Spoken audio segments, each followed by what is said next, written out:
시시각각이 개편을 맞이해서 새롭게 준비한 첫 코너입니다. 시민들이 큰 관심을 갖고 있는 화제가 되는 이슈를 심층적으로 짚어보는 코너, 오늘의 IQ입니다. IQ는 이슈 퀘스천, 즉 이슈에 대한 의문점들을 날카로운 질문들을 통해서 분석해보겠다는 그런 의도인데요. 이 코너를 통해서 시민 여러분들의 인텔리전스 퀘스천, 즉 IQ도 올려드리겠습니다. 그러면 오늘의 IQ 함께 해주실 분을 먼저 소개해드리겠습니다. 시사평론가 이종훈 씨 나오셨습니다. 안녕하세요. 네, 안녕하세요. 예. 자, 지난 주말 한 화재 사고로 인해서 서울 한복판이 원시 시대가 돼버렸는데요. 과연 무엇이 문제였는지 오늘의 IQ 주제를 공개합니다. 화면으로 함께 만나보시죠. KT 화재로 통신 대란, 도심이 마비되다.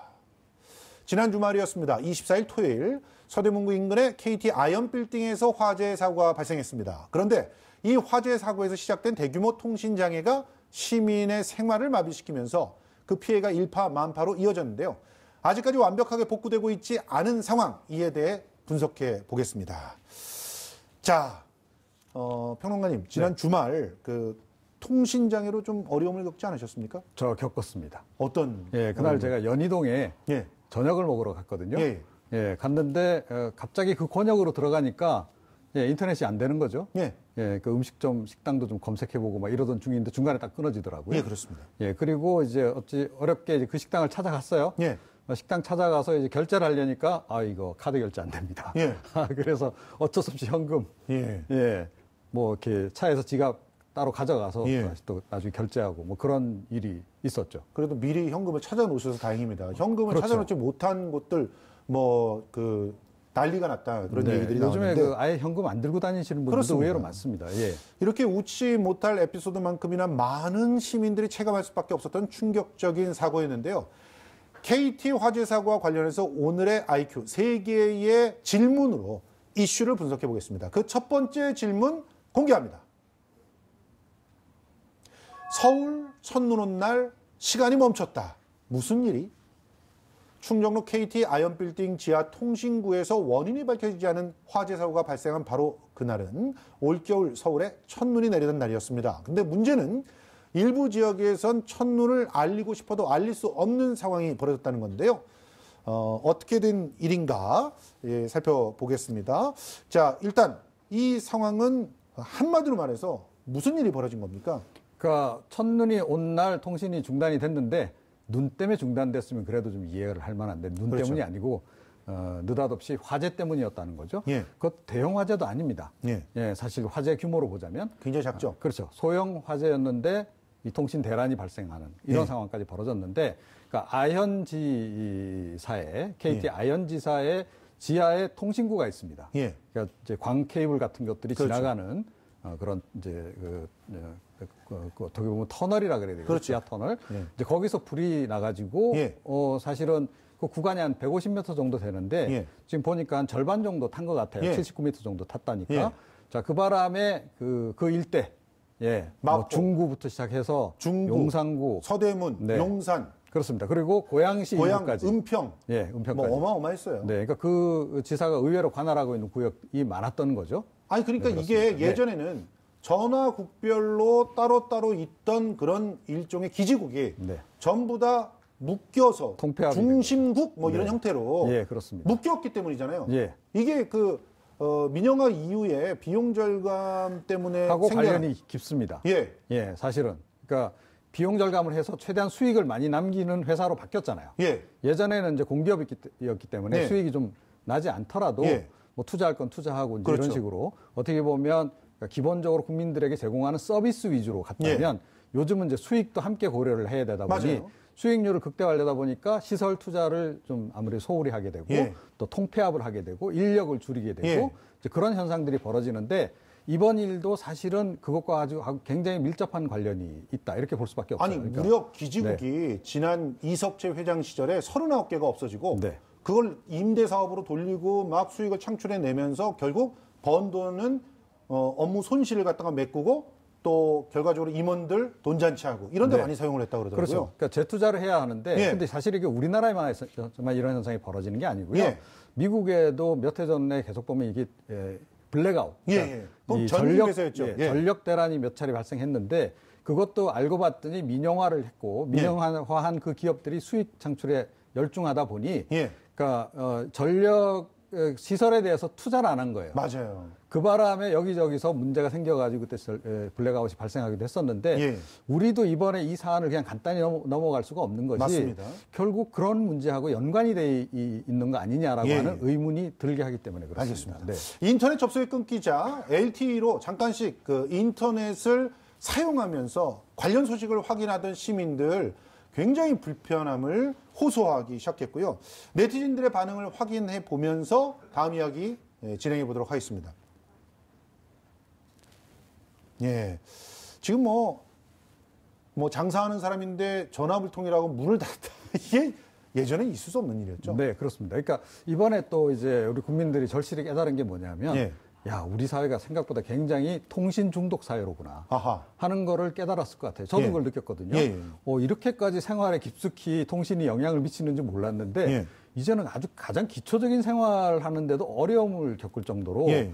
이게 통신에 우리가 과도하게 좀 의존하고 있는 거 아닌가라는 예. 생각을 사실은 이제 하게 되더라고요. 그러니까 이게 네. 뭐 단순히 통신 통신 구호 하나 잘못 관리해서 끝나는 문제가 아니라 네. 모든 그 정보의 핵심이 집결되는 그런 지점들이 그렇죠. 굉장히 안보에 취약한 상황들까지 노출을 시켰다는 거죠. 그렇습니다. 그러니까 이게 이제 허브잖아요. 예. 허브. 그러니까 허브는 굉장히 안전해야 됩니다. 그러니까 예. 왜냐하면 안정성이 가장 중요한 거 아니겠어요? 맞아요. 자, 그래서 만에 하나 그야말로 사고 날 가능성조차도 차단할 수 있을 정도의 제도적인 또는 시스템적인 장비를 좀 갖췄어야 되는 거죠. 예. 자, 그런데 이번에 보니까 예.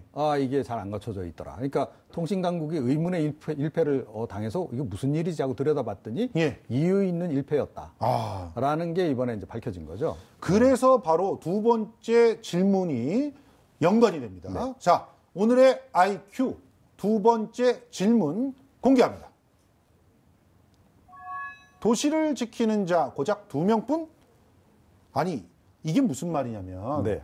자, 말씀하신 대로 통신의 허브, 그래서 그 5개 구의 어떤 정보들이 한꺼번에 모이는 이곳을 관리하는 사람이 딱 2명이었다는 거예요, 이 주말에. 네, 그렇죠. 거기다가 화재가 딱 났을 때 바로바로 초기 진압할 수 있는 그런 시설도 안 돼 있었고, 또 이런 사고가 났을 때 이제 백업 플랜이라고 해가지고 이제 다른 곳으로 우회를 해가지고 뭐 정보를 처리하는 그런 것도 제대로, 그러면 결과적으로 딱 2사람이 이걸 다 지키고 책임져야 된다는 이런 얘기, 이 너무 허무하지 그렇죠. 않습니까? 그러니까 얼마 전에 고양시 그 조효소 사고 때 그러니까 어이없는 인재였다라는 게 밝혀진 거 아닙니까? 맞습니다. 그러니까 CCTV가 40여 개가 설치가 돼 있는데 예. 그거를 제대로만 보고 있었더라도 사실은 사전에 차단할 수 있었는데 예. 직원들이 뭐 했는지 그것도 이제 사실 의문인데다가 또 알고 봤더니 유증기가 올라오는 그 환풍구 예. 그 앞에 막는 그 밖에 이제 예를 들어 뭐 어떤 불씨가 들어가는 예. 걸 막는 그 망이 그냥 허술하게 관리가 돼갖고 예. 찢어지고 그래서 예. 굉장히 어이없는 상황이었다라는 걸 우리가 확인을 했는데요. 그래서 원인을 풍둥이라고 얘기하고. 그렇죠.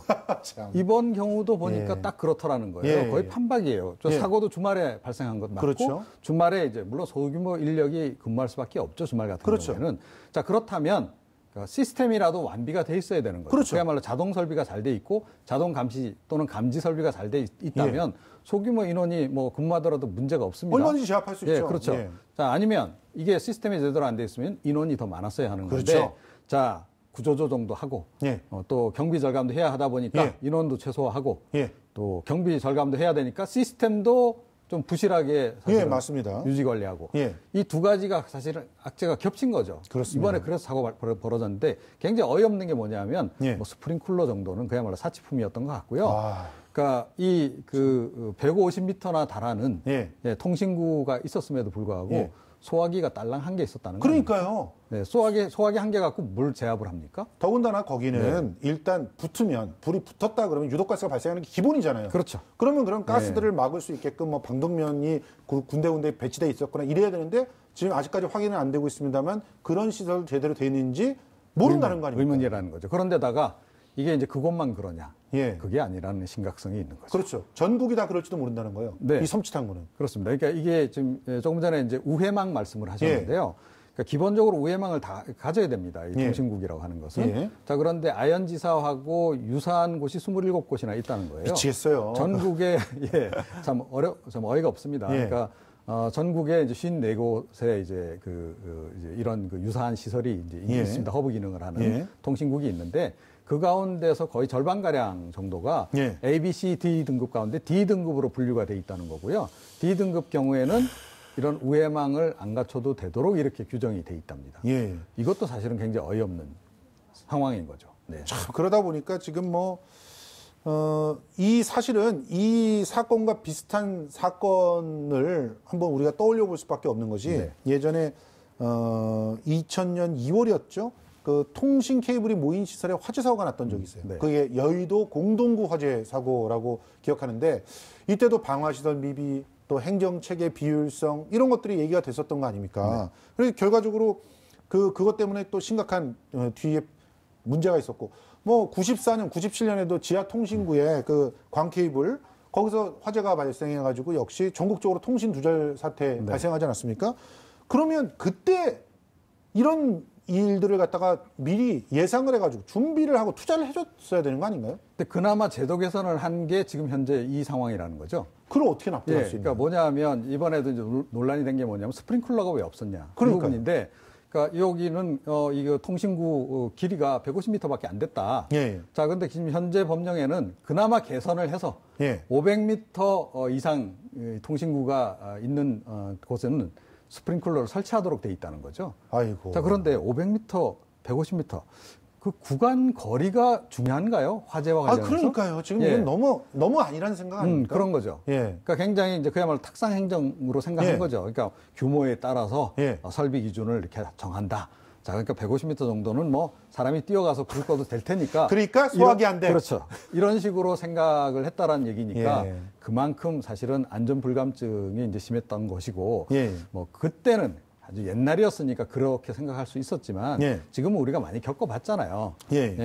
그렇다면 이제는 안전 기준을 확실히 좀 높여야 한다. 이렇게 생각을 할 수밖에 없는. 사실은 이번 그 상황을 보면서 이게 지금은 어떻게 보면 원인 모를 화재인 거예요. 그러니까 누군가 고의로 방화를 했을 가능성은 좀 없다 이렇게 얘기가 나오고 있는 것 같은데 만약에 그럼 우리의 통신 강국을 해코지하기 위해서 테러를 갖다 누군가 했다든가 또 방화를 냈다든가 앙심을 품고 특히나 이제 통신사들한테 앙심을 품고 누군가가 방화를 한다든가 이런 일이 벌어졌다면은 얼마든지 더 큰 사고가 될 수 있었던 거 아니겠습니까? 그렇습니다. 사실은 이제 그 부분이 좀 가장 걱정이 되죠. 그러니까 우리가 아직까지는 이렇게 국내에서 테러, 특히 국제적 규모의 테러를 경험해 본 적이 없습니다만 우리나라도 꼭 예외다라고 볼 수는 없는 거거든요. 그러니까 다른 선진국에서 다 테러 발생하고 있는 상황에서 우리나라도 언젠가는 사실은 닥칠 일이다라고 이제 봐야 됩니다. 그러면 그 테러 세력들이 어디를 노릴까? 대부분 이제 주요 기관 시설들 노리지 않겠어요? 그렇죠. 그러면 당연히 이제 우리나라는 통신 강국이기 때문에 통신도 해당합니다. 그렇다면 이거 사실은 굉장히 국가 이게 중요 시설로 봐서 안전 시설을 갖추고 또 방비를 해야 되는 거죠. 그런데 그게 의외로 허점이 있었다라고 하는 게 이번에 여실히 좀 드러나서 당분간이라도 이거 제도 강화할 동안에라도 그러니까 그런 사고가 없어야 될 텐데 약간 좀 은근히 걱정이 좀 되긴 하죠. 맞습니다. 철저한 대책이 필요한데 지금 이제 화재의 원인에서부터 피해 규모에 이르기까지 아직까지 구체적으로 밝혀지지 않은 것들이 너무 많아서요. 일단 이 타임에 그 명확한 원인을 알아보기 위해서 전문가를 연결해 보려고 합니다. 서울시립대학교 소방방지학과 이영주 교수님 전화 연결돼 있습니다. 교수님 안녕하세요. 안녕하세요. 교수님. 화재가 발생한 곳이 이제 통신회선이 매설되어 있는 지하실이었습니다. 그런데 어떻게 여기서 불이 난 걸까요? 그래서 지금 이 부분이 조금 좀 확인이 좀 많이 필요한 부분들인데요. 사실은 통신구 자체에 대한 화재 가능성은 사실 일반적으로 전력부라든지 또 전력선과 통신선이 같이 있는 공동구에 비해서는 화재 위험이 상대적으로 굉장히 낮은 걸로 이렇게 확인하고 있거든요. 그렇기 때문에 이제 이 공간에서 화재가 발생을 했다면 과연 어떤 요인에 의해서 발생을 할 수가 있느냐. 그래서 지금 현재는 해당 통신구 내에 통신선 이외에 뭔가 발화 요인으로 작용할 수 있는 뭔가 시설이라든지 설비 같은 것들이 추가적으로 있었는지 확인이 필요하고요. 또 혹시 이런 통신구 자체에서 화재가 발생한 것이 아니라 주변에 연결되어 있는 다른 공간에서 화재가 확산돼서 이쪽으로 넘어온 것은 아닌지 이런 부분들에 대해서도 좀 더 확인이 필요한 그런 상황입니다. 그런데 지금 인터넷에 그 해당 그 건물에 화재 진압을 하러 들어갔던 소방공무원의 그 방화복이 공개되면서 아주 뭐 뜨거운 대결이 이어지고 있어요. 왜냐하면 너무 그 불길이 거셌고 또 엄청난 유독가스와 연무가 나와서 정말 화재를 진압하기 어려웠다는 거예요. 그 이유 중에 하나가 이 건물이 98년에 지어진 20년 된 건물이라는 거고 거기다 방지 시설이 없어서 진압을 거의 안 했다는 겁니다. 그러니까 결과적으로는 소방 공무원들이 그 목숨을 걸고 거기 들어갈 수밖에 없었다는 상황인데 아니 왜 아직도 이런 그 설비들을 그것도 이렇게 중요한 시설을 해놓으면서 놔둘 수밖에 없었던 걸까요? 일단은 이런 지하구에 관련된 그 소방시설에 관련된 기준들이나 이런 적용들이요. 한 1994년도 종로 5가 공동구 화재 이후에 좀 많이 정비가 되고 의무화가 됐는데요. 그 이후에 소급 적용이라는 이런 부분들을 통해서 성능에 대한 부분들에 대한 어떤 안전 화재 방호에 관련된 부분들은 적용을 하고 있음에도 불구하고 사실 이 시설 같은 경우는 사실은 그런 지하구에 해당하는 이런 요건에 충족되지가 않아요. 단독 통신구의 경우에는 500m 이상이 되어야지 이런 시설 기준에 설치 적용 대상이 되는데요. 여기는 그 구간이 짧기 때문에 이러한 어떤 방호 설비라든지 또 안전 설비에 관련된 적용 자체가 안 돼 있는 이런 상황들입니다. 그래서 아까 말씀드려도 이런 자체적인 방호에 관련된 성능을 확보하는 데 의무가 되어 있지 않은 상황에서 또 이 안에 이 통신구 같은 경우는 화재가 발생했을 때 연기라든지 열기 자체가 다른 쪽으로 빠져나갈 수 없기 때문에 그 안에 꽉 차 있다고 보시면 되거든요. 그러니까 여기는 사실은 누군가가 들어가서 직접 불을 끈다는 것 자체가 굉장히 위험을 많이 가지고 이럴 때는 이 작업을 해야 되는 상황이기 때문에 말씀하신 대로 소방관들이 이런 진압이라든지 이런 데 상당히 애를 먹고 또 위험을 무릅쓰고 진행을 했던 것으로 이렇게 보입니다. 그러니까 말이에요. 일단 첫째, 주요 통신 설비 시설 아닙니까? 그리고 둘째, 말씀하신 대로 누군가가 들어가서 불을 끄기 굉장히 어려운 것 아닙니까? 셋째, 너무 예전에 만들어졌기 때문에 다른 기타 뭐 어떤 그야말로 소방을 생각하면서 뭔가 그 정비들이 되어 있지 않은 것 아닙니까? 그러면 당연히 이제 여기에 집중국을 만든다고 했을 때는 거기에 관련돼 있는 안전한 설비들을 했어야 되는 거 아닙니까? 그런데 왜 이런 것들을 안 해놓고 지금 이런 사고가 벌어졌냐는 것이죠. 이제 일단은 우리가 이제 이런 그 지하구에 관련된 시설 기준들 같은 경우가 화재 위험성이나 1차적인 피해에 관련된 부분들, 그런 이제 위중성을 중심으로 이런 부분들을 적용을 하다 보니까 아마도 이제 규모에 관련된 부분들, 또 이런 부분들이 얼마나 중요하냐에 따라서 적용의 기준이 좀 달라지는데요. 이 같은 경우에 아까 말씀드린 대로 그 규모가 작고 또 이런 통신 단독부라는 이런 특성상 이런 부분들이 다소 이제 좀 그러니까 위험성을 낮게 봐서 이런 적용에 예외가 된 것은 사실입니다. 근데 이제 앞으로는 이런 부분들에 대해서는 사실은 우리가 통신에 관련된 부분이나 이런 것들이 이제 의존하는 비중이 점점 높아지는 세상이 됐잖아요. 그렇기 때문에 이런 부분들이 이제 1차적으로 소실돼서 위험을 받는 부분보다는 통신 두절이나 단절로 인해서 발생할 수 있는 여러 가지 이런 사회적인 피해가 크기 때문에 이런 부분들에 대한 안전조치, 또 방어에 관련된 기준들을 조금 더 새롭게 정비할 필요가 있겠고요. 아마 이제 많은 분들이 이제 약간 오해를 하시는 것 중에 하나는, 여기에 왜 그러면 집에도 달려있는 스프링쿨러가 여기는 안 달려있느냐, 이런 부분들로 이제 많이 말씀들을 하시더라고요. 근데 사실은 여기보다 더 중요하게 지금 방어하고 있는 공동구라든지 이러한 경우에도요. 실제적으로 스프링클러처럼 직접 불을 끄는 설비보다는 대부분 연속적으로 돼 있는 긴 터널형 구간이기 때문에 화재가 무한히 커지는 것들을 차단하기 위한 연소 확대 방지 장치, 더 이상 화재가 커지지 않게끔 하는 방어 설비들은 되어 있거든요. 그러니까 여기 같은 경우도 직접적인 화재 진압이라든지 이런 부분들은 사실상 완벽하게 차단하기 어렵기 때문에요. 혹시라도 화재가 발생한다면 빠르게 이런 부분들을 진압하고 조치할 수 있는 그런 부분들에 대한 설비들을 보강하는 것이 바람직하지 않나 생각이 됩니다. 알겠습니다. 아무튼 적절한 투자들이 좀 돼야 될 것 같다라는 그런 전문가의 의견으로 정리하도록 하겠습니다. 자, 지금까지 이영주 교수님과 함께했습니다. 고맙습니다. 감사합니다. 자, 지금도 지적해 주셨지만 결과적으로 적절한 그런 어떤 설비들이 되어 있지 않았던 점은 이제 우리 전문가께서도 질문을 던지는 그런 상황인 거예요. 그렇습니다. 그러면 이런 부분들까지도 사실은 수익의 극대화를 위해서 희생된 거 아니냐 이런 질문을 우리는 던질 수밖에 없거든요. 그렇죠. 예. 네, 그러니까 당연히 이제 국민들은 그걸 이제 의문을 제기해야 하는 거고요. 예. 사실은 이제 과거에 그 민영화 할 때부터 예. 이런 부분에 대한 우려는 있지 않았습니까? 맞습니다. 예. 그런데 이제 그 우려가 이제 현실이 된 거나 다름없기 때문에 예. 지금이라도 어찌됐건 뭐 좀 이제 시정을 해 나가는 예. 그런 조치들을 빨리 취해야 한다라고 예. 생각하고 사고라고 하는 것은 언제나 그렇지만 우리가 사고를 겪을 때마다 느끼는 거지만 예. 최악의 경우를 항상 상정해 놓고 모든 준비를 하고 제도를 예. 갖추고 또 시스템을 갖춰야 한다. 예. 이번 같은 경우 보면 최악의 사고는 생각을 안 한 것 같아요. 예. 아예 전제에서 뺐던 거 아닌가 맞습니다. 싶습니다. 예. 그러니까 뭐 어느 정도 뭐 사고 정도는 우리가 뭐 대응할 수 있다. 이런 자신감이 과도하게 좀 이제 있었던 게 아닌가 이런 생각이 좀 들어서 그런 부분에 대한 인식부터 확 좀 바꿔야 되고요. KT 뭐 수익이 좀 나빠지더라도 이 부분에 대한 투자는 해야 장기적으로 국민들이 KT를 사랑할 것이다 이렇게 생각합니다. 알겠습니다. 네. 자, 그러면 오늘의 IQ 세 번째 핵심 질문 공개합니다. 피해 고객 한 달 통신료 감면 보상은 그것뿐? 자, 이게 뭐냐면요. 지금 시민들이 주말을 완전히 망쳤지 않습니까? 그리고 또 그 자영업자들 같은 경우는 엄청난 그런 간접적인 손실까지도 봤어요.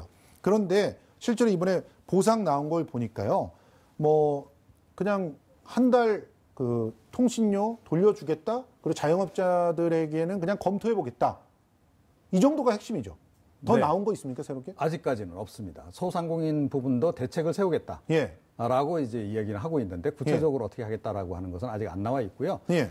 이제 약관에 정해져 있는 범위에서 그러니까 사실은 이제 이 고객에 대해서 예.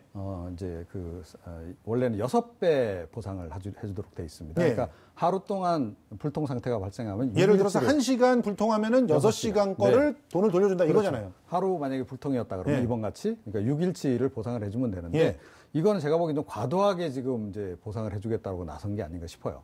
한 달 보상해주겠다라고 지금 나왔는데요. 과도하다고 느끼지 않으니까 문제죠, 우리가. 그런데 그러니까 자신들은 선제적으로 굉장히 그렇죠. 과도한 것을 먼저 해서 소비자들의 마음을 풀어주겠다라고 얘기했는데 소비자들은 그럼에도 불구하고 그러니까 전문가들 사이에서는 이게 조금 너무 무리수 아니냐라는 얘기도 나오고 있어요. 왜냐하면 그러니까 약관에 준해서 사실은 이제 기준을 해서 뭐 거기에 대해서 6배로 돼 있지만 뭐 추가로 플러스 알파를 더 해준다든지 이런 식으로 갔어야 되는데 너무 이거 빨리 여론을 잠재우기 위해서 한 달 뭐 이런 식으로 딱 이렇게 내놓은 것은 성급했다라고 하는 지적 일각에서 나오고 있거든요.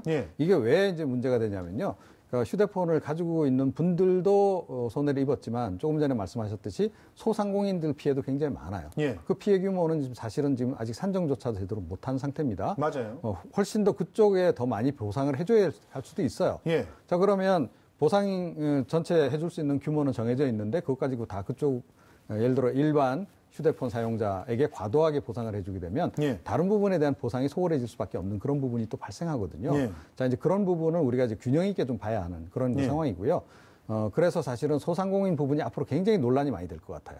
그러니까 이게 뭐 매출액 기준으로 할 수는 없을 것 같고 아마 이제 그 수익 기준으로 해서 뭐 수익 뭐 손해 본 부분을 보전해 주는 방식이 될 텐데 그거 산정할 수 있는 기준이 굉장히 애매하다. 그렇죠. 불확실하고. 그러니까요. 그 평론가님, 지금 현재 상황의 문제가 뭐냐면 일단 하나는 구체적인 피해 사실을 입증하기가 굉장히 어려운 상황이 벌어졌고 그럼에도 불구하고 지금 간접적인 손실, 지금 간접적 손실은 약관에 아예 보상 규정도 없어요.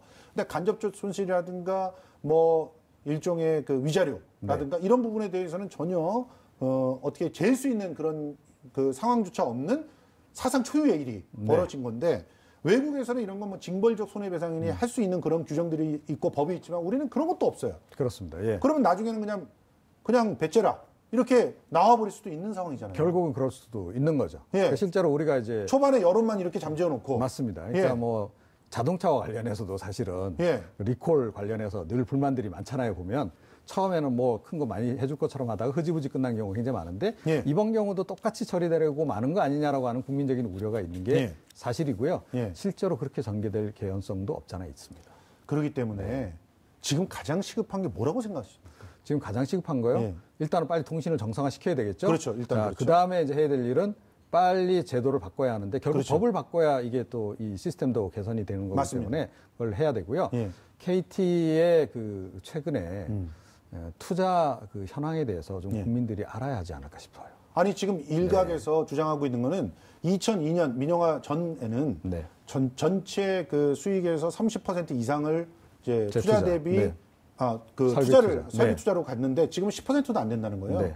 그러면 이런 식으로 투자를 줄여왔으니 당연히 투자가 주니까 구조조정에서 사람도 계속 자르고 사람 계속 자르다 보니까 더 관리가 부실해지고 맞습니다. 예. 관리 부실해지니까 더더욱 위험이 높아지고 위험 높아지는데 그 임기응변으로 때우고 이런 상황이 반복돼 왔으니까 그렇죠. 이 부분에 그러니까 일단은 이제 우리가 현황을 알아야 그 다음 단계에서 뭘 해야 될지가 나오지 않겠습니까? 그래서 그걸 지금 모르는 상황인 것 같아요. 그래서 지금 지하통신구가 실제로 어떻게 관리되고 있는지 우리는 지금 알 수가 없어요. 맞습니다. 지하세계에 대해서. 그래서 지하세계에 대해서 이번에 확실히 좀 알아야 되겠다. 그 차원에서 이 설비 투자 현황에 대해서 최근에 한 10여 년 동안에 어떤 식으로 진행됐는지 국민의 알 권리 차원에서라도 언론들이 좀 열심히 취재를 해서 좀 알려주셨으면 좋겠어요. 언론도 그렇고 국회가 할 일이 많네요. 지금. 그렇죠. 그리고 이제 그 다음 단계에서 그러면 어떻게 할 건지를 결정하면 되지 않을까 싶습니다. 알겠습니다. 국회는 할 일이 많은데 국회는 계속 일을 어떻게 보면 놓고 있는 것 같은 생각이 들어서 안타깝습니다. 시민이 원하는 것은 이름뿐인 정보통신 강국이 아니라